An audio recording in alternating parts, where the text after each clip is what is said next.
હાવ હાચા હીરાનો necklace કોઈક શેરી સાફ કરનારી વાળનારી, હવારના પોરમાં શેરી વાળનારી કોઈ કર્મચારી, સફાઈ કર્મચારી બેનને હાવ હાચા હીરાનો નેકલેસ મળે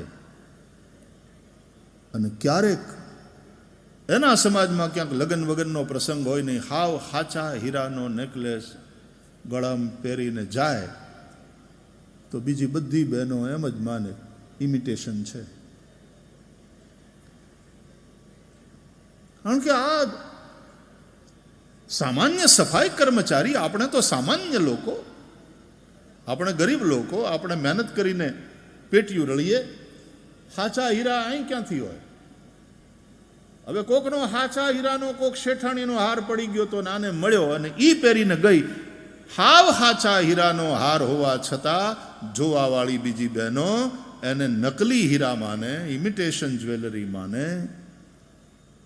અને રાજાની રાણી હાવ ઇમિટેશન જ્વેલરી હોય પણ એને ડિઝાઇન ગમી ગઈ હોય એટલે ઈ ખોટા હીરાનો હાર, એની ડિઝાઇન ગમી ગઈ હોય એટલે ઈ નેકલેસ પહેરી અને સિંહાસન ઉપર રાજાની બાજુમાં બેઠા હોય, લોકો એને હાચા હીરાનો જ હાર માને. કેમ કે મહારાણી સાહેબાએ પહેર્યો છે. હીરા હાચા છે ખોટા છે એ તો પછી ઝવેરી પાસે જાઓ ત્યારે ખબર પડે, પણ લોક નજરમાં, લોક દ્રષ્ટિમાં એ હીરાના હારને ધારણ કરનાર કોણ છે એના ઉપર બહુ નિર્ભર કરે છે કે લોકો એને હાચા હીરાનો માને કે એને ખોટા હીરાનો માને.